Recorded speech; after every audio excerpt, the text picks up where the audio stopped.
Salut Elena, comment vas-tu? Ben, très bien, David, et toi? Ça va, je te remercie. Alors là, on se retrouve là aujourd'hui pour faire une petite conversation tous les deux. Voilà, j'étais assez intrigué par un lancement que tu as fait récemment et par une formation que tu partages. Donc avant ça, je vais te demander évidemment de te présenter un petit peu pour ceux qui ne te connaissent pas. Voilà, qu'on sache qui tu es, ce que tu fais et comment tu changes la vie des gens que tu accompagnes. Tout à fait. Eh bien, déjà, ben, merci pour cet échange, hein, ça fait très plaisir, David. Ben, aujourd'hui, ce que je fais, je pense que tu le sais plutôt bien, parce que tu m'as aidé à me découvrir, à trouver mon don ultime, justement, qui est le courage. Aujourd'hui, en fait, en tant que coach et formatrice et conférencière, j'aide vraiment les personnes, si tu veux, à oser changer de vie, à vaincre leur peur de passer à l'action. Et je le fais notamment à titre professionnel, parce que je vois que beaucoup de gens ne sont pas à leur place au niveau pro, mais je le fais également. J'accompagne également les gens pour changer de vie de manière générale. Tu vois, des gens qui sont pas heureux dans leur relation, qui sont pas heureux dans leur famille, qui sont plus heureux dans leur mariage, etc., mais qui n'ont pas forcément le courage, qui ont envie de faire autre chose, qui ont envie d'aller vers d'autres voies, même personnelles, mais qui n'ont pas forcément le courage de le faire. Et donc, j'aide les gens à, voilà, à avoir le déclic, À si tu sauter veux, le pour pas. passer à l'action. D'accord. Mais attends, tu es en train de parler de les aider juste à trouver le petit déclic pour oser le faire, ou bien est-ce que tu leur proposes un chemin pour le faire? Parce que finalement, on a besoin d'une carte aussi, tu vois, c'est bien d'avoir la motivation, mais est-ce qu'on a aussi le plan d'action? Alors, bah, ça dépend des personnes. Tu as des personnes qui vont venir vers moi et qui sont déjà à un certain état de, bah, comme le monsieur que j'ai eu juste avant au téléphone, tu vois, qui était en burn-out, enfin, qui est en burn-out.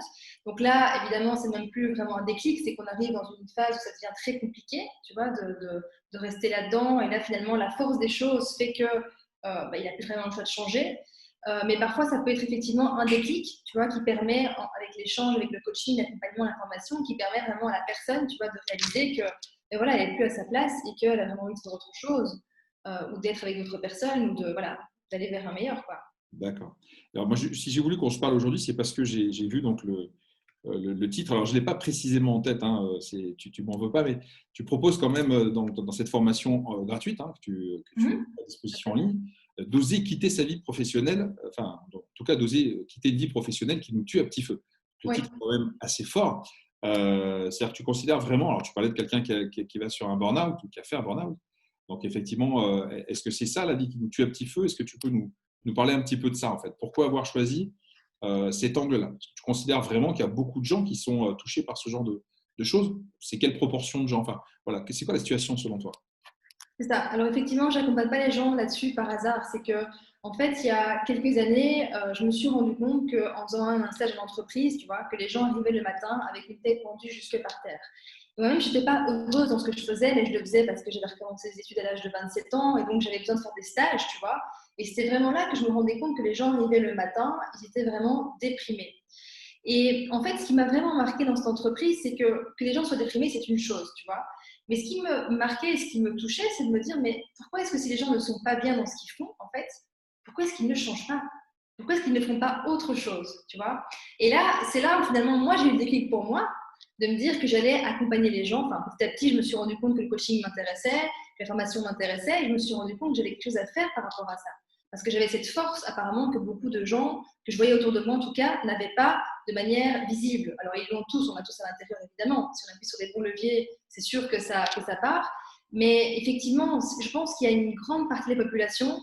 Alors, après, c'est difficile à savoir, hein, parce qu'il y a des gens qu'on peut voir ou fréquenter, et puis il y a l'ensemble de la population. Mais j'avais vu en fait une étude qui disait que 94% des personnes, donc 94 pour les Français, des personnes n'étaient pas heureuses et satisfaites de leur travail. Alors après, ça peut être différent pour chacun, tu vois. Tu peux simplement ne pas aimer l'environnement dans lequel tu es, c'est-à-dire que tu peux adorer ce que tu fais, mais ne pas aimer visuellement là où tu es parce que c'est plein de béton et tu adores la nature, par exemple. Moi, clairement, si je devais travailler dans un environnement plein de béton, ça n'irait pas, tu vois, je serais très malheureuse. Ça peut être que tu aimes ce que tu fais, mais tu n'aimes pas les gens avec qui tu es. Tu vois, ça peut être que tu aimes les gens avec qui tu es, mais tu n'aimes plus ce que tu fais. Ça peut être que tu aimes l'ensemble des choses, mais il y a un boss voilà, qui vient d'arriver, qui est ultra castrateur, ultra dur, et finalement, tu te rends compte que bah, ça passe pas, quoi. Donc en fait, tu vois, c'est différent pour tout le monde. Et il y a plein d'éléments qui fait que bah, il faut aller identifier finalement qu'est-ce qui fait qu'on ne se sent pas bien dans un environnement, dans un travail, dans une relation, dans une situation, quoi. Je ne sais Ouais. pas si ça répond à ta question d'ailleurs. Oui, oui, très, très bien. Bah, écoute, moi, j'ai vu une étude, moi, qui était l'étude Gallup, qui disait qu'il y avait 24% des gens qui en étaient même à saboter leur travail, tellement ils n'aiment plus leur entreprise, tellement ils n'aiment plus ce qu'ils font. Donc ça, c'est quand même incroyable, tu vois, entre les gens qui ne sont pas heureux dans ce qu'ils font, mais ceux qui en arrivent même à faire en sorte de faire couler leur entreprise, à gâcher des clients, enfin, tu vois, ou à mal faire ce qu'ils ont à faire. Donc là, on est vraiment dans une action volontairement négative pour leur entreprise. Je crois quand même que c'est assez important. Ensuite, le nombre de cadres qui ont envie de créer leur entreprise, qui est absolument gigantesque aussi. Hein, on est à pas loin de 50%, enfin, c'est un truc de dingue.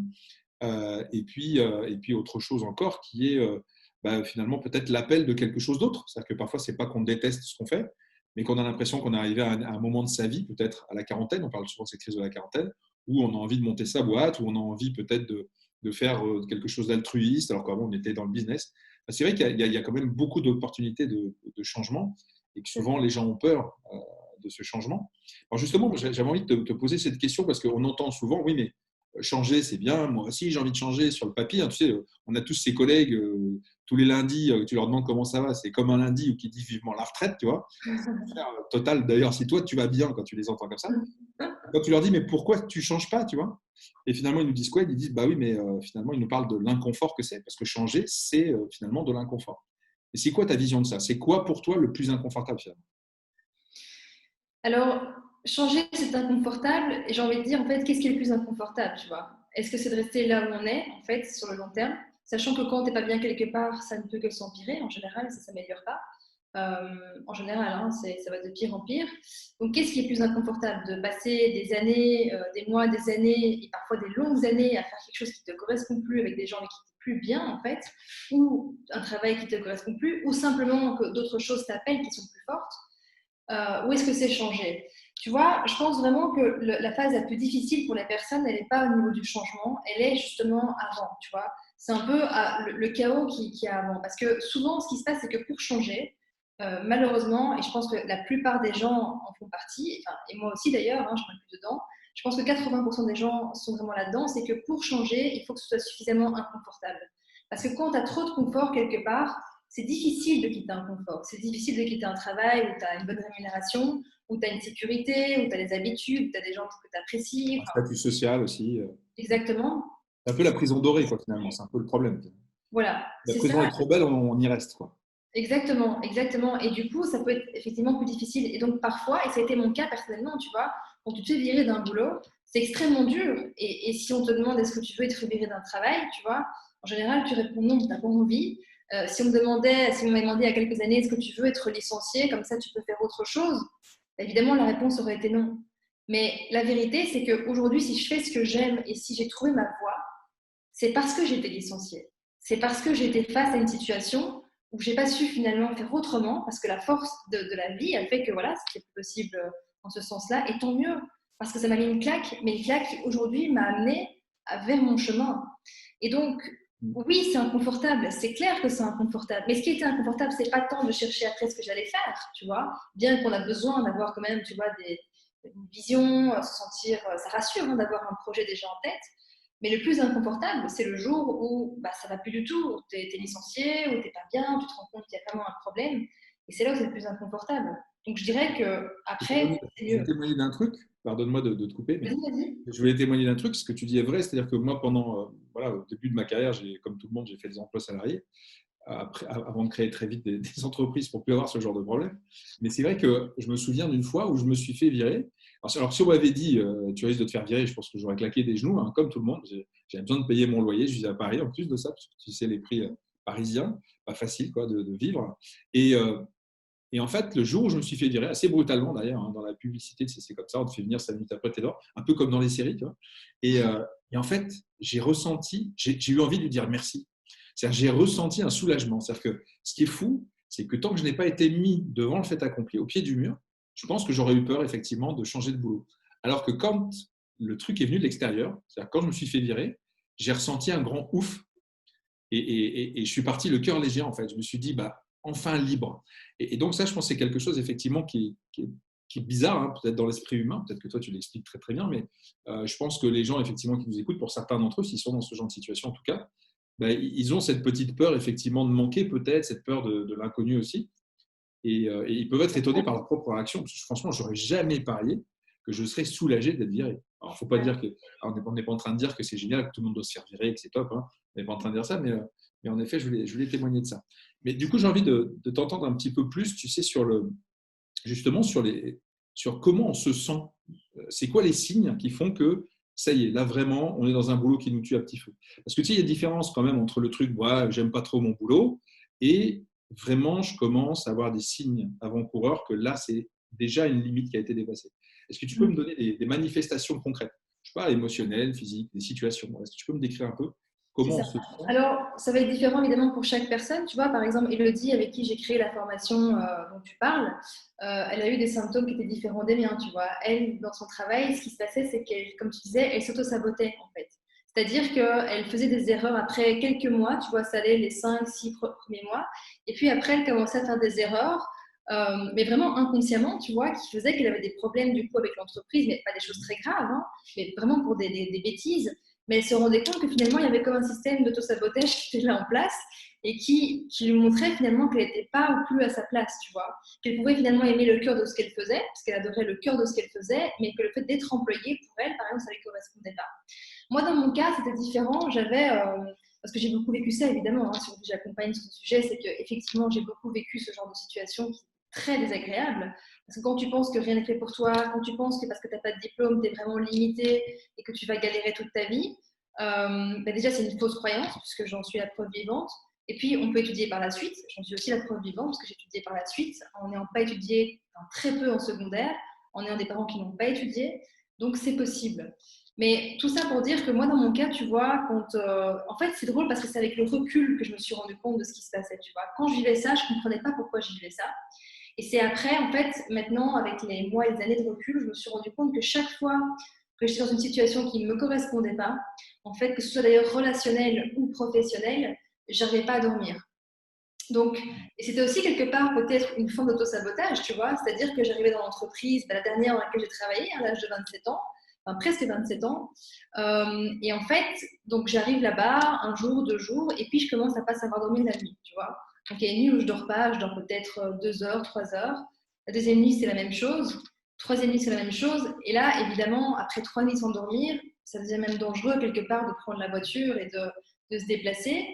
Et tu vois, je souffrais parce que je me dis, mais pourquoi est-ce que j'ai ça? Je viens d'avoir un nouveau travail. Et sur le papier, j'avais tout quelque part pour être bien parce que c'est un travail voilà, CDI avec un salaire qui était quand même correct pour.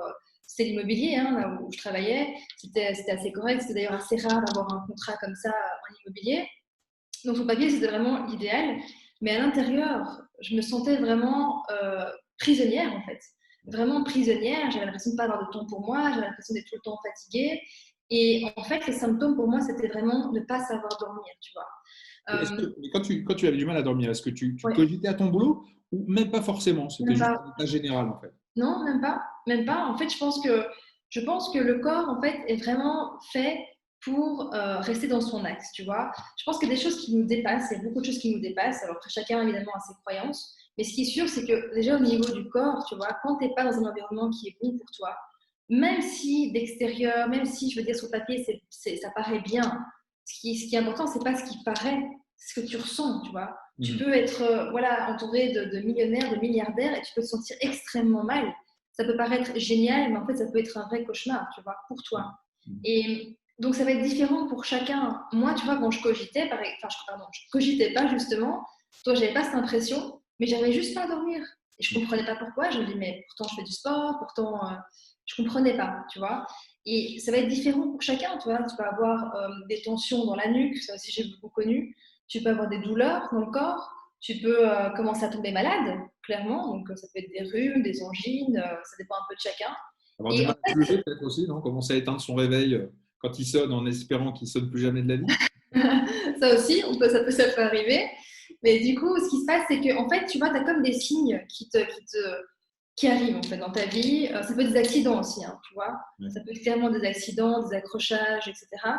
Et d'ailleurs, j'accompagne là une personne qui récemment, qui est comment on dit, institutrice et qui en fait, pourtant à un âge voilà, plus avancé, qui est proche de la retraite, qui en fait il y en a marre tu vois, de cette situation actuelle, de ce qui se passe actuellement. Et du coup, ben voilà, elle a eu un accident de vélo assez grave. Et c'est là où vraiment elle se rend compte que maintenant, c'est plus possible de continuer, tu vois, de faire semblant. Donc, ça va être différent pour chacun. Mais ce qui est sûr, c'est que tu as comme, si tu veux, des messages, des alertes qui vont arriver. Et en fait, si tu n'écoutes pas ces messages-là, si tu ne fais pas attention, en fait, ça ne peut que s'empirer. Et ça peut aller jusqu'au burn-out, comme ça peut aller jusqu'au suicide. Tu vois, on en parle dans la masterclass, c'est-à-dire que moi, je n'ai pas connu ça, mais Elodie, elle a connu ça, c'est-à-dire qu'elle travaille dans une entreprise. Alors franchement, pour moi, c'était l'horreur, quoi. Les gens arrivent le matin en navette, tu vois, donc tout le monde est dans une navette comme ça, bondé le matin. Donc là, maintenant, avec les masques, ça devait vraiment être trop drôle. C'est science-fiction, là, ce que tu me racontes. Mais c'est vraiment ça, tu vois. Et tu arrives dans ce truc, ça ressemble à une usine à gaz, quoi. Et les gens sont vraiment comme des zombies. Et je peux te dire que c'est vrai parce que je l'ai vu. J'ai été lui dire bonjour à midi, on allait manger ensemble. Et ça faisait un peu hôpital psychiatrique comme ça. Ah oui. Elle n'est pas restée très longtemps là-bas. Je pense qu'elle est restée, je sais pas, 4, elle est entre 3 et 6 mois. Et elle a vu en fait 3 personnes sauter de la fenêtre. Donc 3 personnes se suicider, tu vois. Et ça m'a choquée quand j'ai appris ça. Je trouve ça extrêmement touchant parce que c'est sûr que c'est pas forcément que lié au travail, que lié à une situation qui ne te correspond pas, qui fait que tu en arrives à ça. Mais je pense qu'à un moment donné, quand tu fais un job qui n'a pas de sens pour toi, que tu vas juste pour payer tes factures et que ça n'a plus aucun sens, mais en fait, tu n'as plus d'avenir positif quelque part. Et voilà, ça m'a vraiment touchée. Oui, il y a de la Donc, ça peut aller désespérance. jusque-là, quoi. Comment? Ça va jusqu'à la désespérance. L'impression C'est qu'il n'y a, clair, pas de solution. c'est clair. Justement, est-ce que tu penses, toi, vraiment que c'est possible pour tout le monde, ce changement? Parce que, bon, bah, je vais être un peu cash, mais il faut payer ses factures, quoi. Tu vois, est-ce que c'est pas un peu utopique de se dire, bah, tout le monde peut sortir de cette situation, c'est facile et tout, parce que tu l'as fait. Je veux dire, Elodie l'a fait. Mais est-ce que vous n'êtes pas des exceptions? Est-ce que tu penses vraiment que tout le monde peut faire ça?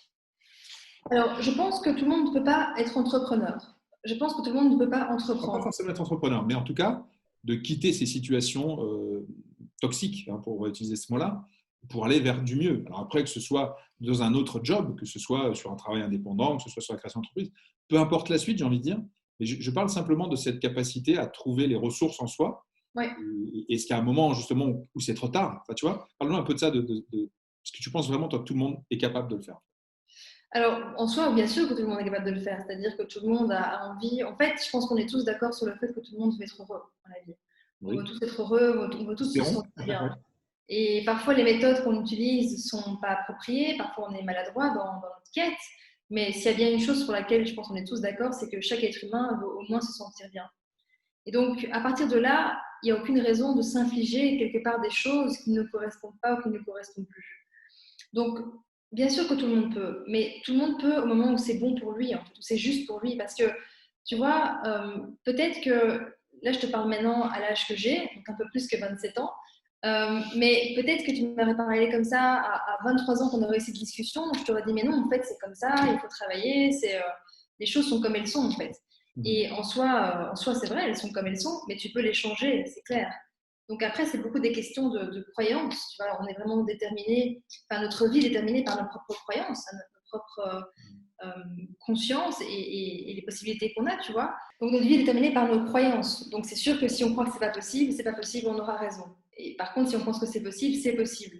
On a Donc, raison aussi. comment? En fait, Bien quoi sûr, qu'on croit, on a raison dans les deux cas, c'est ça qui est magique. exactement. Donc on a toujours raison.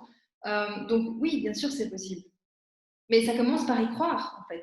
Alors Tu vois, justement, le plus dur, c'est justement de. Je vais répondre, mais le plus dur, c'est justement de ne pas savoir. En fait, si tu ne sais pas qu'autre chose est possible, tu restes là-dedans. Tu vois, moi, quand je ne savais pas que je pouvais faire autre chose de ma vie, parce que je pensais que sans diplôme, ce serait compliqué, etc., en fait, j'avais tellement pas de perspective d'autre chose de possible que quelque part, je m'accommodais de la situation, parce que je me dis, de toute façon, je ne sais pas que ça existe. Donc, quand tu ne sais pas que ça existe, forcément, tu. tu cherches même pas. Exactement. Je cherche même pas. Alors justement, j'avais envie de te poser encore deux questions. Oui. La première, c'est est-ce qu'il y a déjà du monde qui est passé entre vos mains et qui a connu ce changement-là? Vous nous en parlez un peu dans la formation? Vous nous montrez quelques exemples? Tout à fait, oui. Donc, j'ai quelques personnes que j'ai accompagnées, dont je parle dans la formation, et avec vraiment des cas assez spectaculaires, hein. Vraiment des gens que j'ai accompagnés où c'était vraiment, j'y croyais pas moi-même. Je me disais, tiens, est-ce que je suis vraiment la bonne personne pour t'aider? Finalement, j'ai failli arrêter. J'ai une cliente comme ça que j'aime beaucoup, et c'est ma plus belle, enfin, c'est une des plus belles réussites, tu vois, vraiment. c'est que quand elle est arrivée, vraiment, au début, j'ai vraiment failli lâcher, quoi. J'ai dit, écoute, je pense qu'on va arrêter là parce que tu n'es pas prête, en fait. Ouais. Et ça lui a fait justement ce déclic dont elle avait besoin. Et je suis très fière d'elle parce que vraiment, elle est arrivée, donc c'est une maman de 6 enfants, tu vois. Et quand elle vient me voir, elle avait perdu son travail, enfin, elle n'avait plus de travail, elle n'avait plus de revenus, elle ne savait pas si elle allait être au chômage ou pas. À côté de ça, elle était un peu en mode victime, c'est-à-dire qu'elle pleurait beaucoup, c'était pas facile pour elle non plus, tu vois. Puis elle avait appris qu'elle avait, je pense, un cancer à ce moment-là. Donc c'était extrêmement compliqué pour elle et vraiment déprimée. Et en fait, alors ça a été bousculant, hein. Je veux dire, j'ai pas été de main morte avec elle parce que c'est ce qui fait aussi ma spécificité, tu vois. C'est que peut-être que comparé à beaucoup de coachs, je vais oser finalement mettre les gens dans l'inconfort parce que je sais que c'est parfois le seul moyen pour les sortir, pour qu'ils puissent sortir eux-mêmes de là, tu vois. Parfois, on a besoin d'être bousculé. C'est pas C'est vrai forcément qu'on regarde la agréable. vérité en face. C'est sûr que si déjà ils se mentent à eux-mêmes, tu ne peux pas les aider. Donc tu es obligé de Exactement, montrer parfois la vérité crue, quoi, telle qu'elle est. Quoi. c'est ça. Avec leur lâcheté, avec leur peur. Tout à Ouais, fait. bien Et sûr. donc, du coup, c'est ce que j'ai fait avec elle. Et franchement, voilà, c'est une réussite incroyable parce que, en fait, après 2 séances, elle a eu vraiment j'ai vu un avant et un après, quoi, entre la femme qui est venue me voir la première fois et celle que j'ai vue, même plus que 2 séances après, c'était vraiment une transformation incroyable. Elle m'a fait un super témoignage d'ailleurs sur ma chaîne YouTube, hein, si vous voulez aller voir. Et c'est très touchant parce que, après, c'est ses mots, elle, hein, c'est pas les miens, mais en fait, elle considère que je lui ai sauvé la vie. Alors, ce qui lui a sauvé la vie, c'est surtout son courage, tu vois, d'avoir Ouais, osé ouais, se bien prendre sûr. en main. Effectivement, d'être tombée sur moi parce que j'étais pour elle la bonne personne. Mais bien sûr que ça existe et que des gens, justement, qui viennent de très loin, peuvent se transformer, peuvent arriver à ne fût-ce que faire des choses qui leur correspondent, tout simplement, et à être heureux, tu vois. Ouais. Et j'en fais partie, puisque mon histoire aussi prouve que, j'en parle d'ailleurs dans la formation, mais mon histoire prouve, parce que je viens quand même de très loin, et que voilà, c'est possible, vraiment. Oui, je peux en témoigner hein, pour connaître ton histoire. On a travaillé ensemble sur ton changement aussi à toi. Je Je- n'ai pas parlé aujourd'hui, mais les gens pourront, s'ils le souhaitent, voir la formation et donc Bien un peu plus sûr. d'informations. D'ailleurs, dans cette formation, je crois que c'est donc la formation est offerte, elle est en ligne, elle Oui, dure une tout à trentaine fait. de minutes, hein, un truc assez C'est ça, compact. ouais. Il ne faut Tout pas à fait. prendre trop de temps aux gens. Exact. Donc, en plus de ces quelques exemples que tu vas nous montrer, qu'est-ce que tu vas partager en fait? C'est quoi, voilà, c'est ma dernière question. C'est quoi les choses que tu as mises dedans C'est ça. pour aider ceux qui vont la regarder? Alors en fait, j'ai identifié, si tu veux, trois situations, enfin trois, comment je pourrais dire, trois blocages qui fait que les gens en fait ne changent pas de situation. Ne changent pas de situation d'ailleurs que ce soit au niveau professionnel, mais aussi au niveau personnel. C'est pas que du pro, tu vois. Et il y a même une quatrième qui est bonus de situation qui fait qu'effectivement ça peut nous empêcher de changer. Donc la formation elle a vraiment pour but de prendre conscience déjà de ça en fait. Et elle fonctionne hein, parce que j'ai des retours des personnes etc. Donc c'est cool. Donc, les quatre raisons qui font qu'on reste dans notre situation alors qu'on a envie de bouger, hein, c'est bien ça. Alors, il y a trois raisons principales et une quatrième qui, Allez. effectivement, peut nous maintenir dans un schéma qui n'est pas très positif. Mais il y a trois raisons, plus une bonus, on va dire quatre raisons principales qui fait qu'on reste effectivement dans une situation qui ne nous correspond pas. Et voilà, donc le fait de le connaître déjà, d'avoir conscience de ça, ça peut déjà nous aider en fait à prendre conscience et à ouvrir le champ de, Et déjà à commencer à faire le premier pas, on va dire, vers le changement. Quoi. exactement, exactement. En plus, comme tu dis, elle est offerte parce que j'ai vraiment envie d'aider un maximum de personnes et que beaucoup de personnes puissent avoir accès à ça, quoi. Bien sûr. Bah, sans parler qu'après, enfin, voilà, on peut se parler franchement, il n'y a aucune honte à ça. L'idée, c'est que comme tu proposes aussi des accompagnements individuels, Oui, bah, certains vont te découvrir comme ça, vont probablement aimer ta pédagogie, ton approche, et peut-être auront envie de te parler, d'aller plus loin. Voilà, ça tout à c'est fait. C'est chacun ça. fera son truc, mais c'est déjà un vrai contenu Tout avec à des fait. vraies informations. C'est pas, Donc, faut c'est pas- une vraie petite formation, tu vois, comme tu l'as dit, 30, je pense, c'est 30-35 minutes. Et après, l'idée, c'est que si les gens sentent que c'est le bon moment pour eux, que je suis la bonne personne pour eux, que, voilà, que tout va Ils bien sont dans libres d'aller plus loin. l'alignement, ils sont libres évidemment de me contacter, soit pour voir avec eux pour un accompagnement coaching ou une formation plus approfondie. Donc, ça, c'est à voir. Mais voilà, déjà, rien que la formation est déjà intéressante en soi. Effectivement, quand on va aller plus loin, c'est tout à fait possible. Oui. Ça, c'est clair. D'accord, génial. Bah, écoute, je te remercie pour tous ces éclairages. C'était vraiment très intéressant. J'essaie de ne pas faire trop long. Est-ce que tu as un dernier mot à dire, peut-être une conclusion? Je me souviens que tu avais quelque chose autour de l'action, voilà, est-ce que tu as un dernier mot à partager avec nous avant qu'on... Mais déjà, voilà, j'ai vraiment envie de vous dire, hein, à ceux qui écoutaient aujourd'hui l'interview avec David, c'est que voilà, vraiment c'est possible. Je sais que c'est pas facile et peut-être que même toi aujourd'hui vous êtes dans une situation qui est très, très inconfortable dû à votre situation professionnelle ou personnelle. Donc, je sais que c'est pas évident et croyez-moi, j'en ai vécu beaucoup, beaucoup, beaucoup.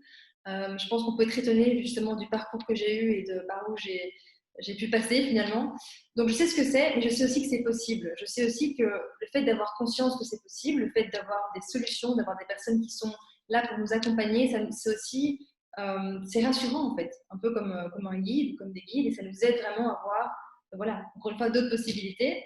Donc ça, c'est important de le dire parce que voilà, j'ai pas envie que les gens pensent que tu vois, ils sont fermés dans quelque chose et que c'est la fatalité, c'est la société qui est comme ça, c'est ça. En fait, partout où tu es, tu peux être heureux, tu vois. Peu importe le système, peu importe la situation, etc. C'est la liberté et le bonheur, ils sont surtout à l'intérieur.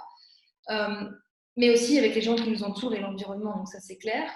Et par rapport à l'action, bah, je pense que c'est important de prendre conscience que, en fait, il y a deux leviers qui sont très forts chez l'être humain.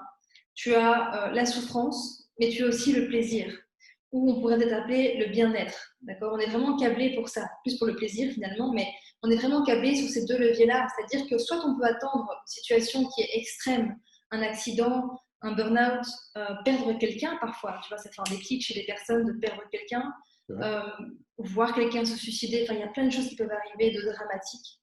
On peut attendre ça, et sincèrement, c'est le cas de 80%, je dirais, des personnes, dans une situation assez grave. Comme on peut se dire, voilà, j'ai mérite d'être heureux, d'être heureuse, et j'ai envie de faire autre chose, il y a autre chose qui m'appelle, et je peux aller découvrir ça. Et il faut aussi comprendre que c'est des changements qui sont progressifs. Hein, tu vois, on passe pas d'un job ou d'une situation qu'on n'aime pas du tout, enfin, c'est vraiment compliqué, à quelque chose qu'on adore, comme ça, en 5 secondes. Je veux dire, c'est progressif, c'est pas brutal, quoi. Et donc, Il y a un processus. il y a un processus. Enfin, c'est ça aussi l'idée. Exactement. Tu es le guide et tu as la carte. Donc, ça rend la Donc, chose. on n'est pas jeté dans le vide, on ne se jette pas dans le vide comme ça, voilà, sans avoir de parachute, on va dire. Donc ça aussi, c'est rassurant parce qu'effectivement, le fait, en tant qu'être humain, on a besoin d'avoir une sécurité, de sentir qu'il y a quelque chose derrière. Donc ça, c'est important. Et il y a. Donc voilà, donc, croyez en vous, croyez que c'est possible. Et sincèrement, ben, voilà, j'ai envie de vous dire, écoutez votre cœur parce que la vie est courte. Je ne sais pas si on en a plusieurs ou pas. Moi, je pense que oui, mais c'est des questions de croyance. Mais en tout cas, on en a une à la fois. Et je pense qu'il faut en profiter. Et je vous souhaite vraiment de ne pas faire partie en fait, des 95, pardon, donc des 95% de gens qui partent de ce monde avec des sentiments de regret parce qu'il y a des études qui ont été faites à ce sujet, notamment avec Ronnie Ware, et 95% des gens partent de ce monde avec des sentiments de regret en disant j'aurais voulu, j'aurais dû, j'aurais aimé faire des choses, voilà, malgré le regard des autres en fait. Ouais. Et beaucoup de gens se sont bloqués, se bloquent parce qu'ils ont peur de regarder ce que les autres vont penser. Et au final, quand tu arrives à la fin, ce qui compte vraiment, c'est ce que tu as fait et les ceux gens ceux qui t'ont critiqué ne sont plus là, hein, de toute façon. Exactement. Donc, il faut que tu te débrouilles. Tu es tout seul de faire le point sur ta vie. Bah, écoute, c'est une chouette mission que tu te donnes, en tout cas, aider les gens à ne pas avoir de regrets au moment de leur dernier souffle. C'est un beau projet. Donc, bravo pour ça, Elena. Je te remercie pour cet échange. En tout cas, le lien pour s'inscrire et pour aller voir la formation, évidemment, est sous cette vidéo. Donc, faites-vous plaisir, n'hésitez pas. Et puis, vous pourrez toujours me faire un message pour me dire à quel point c'était super.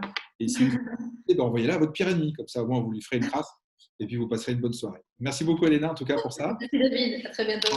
Et je te dis à très bientôt. Salut. Ciao. Salut. Bye bye.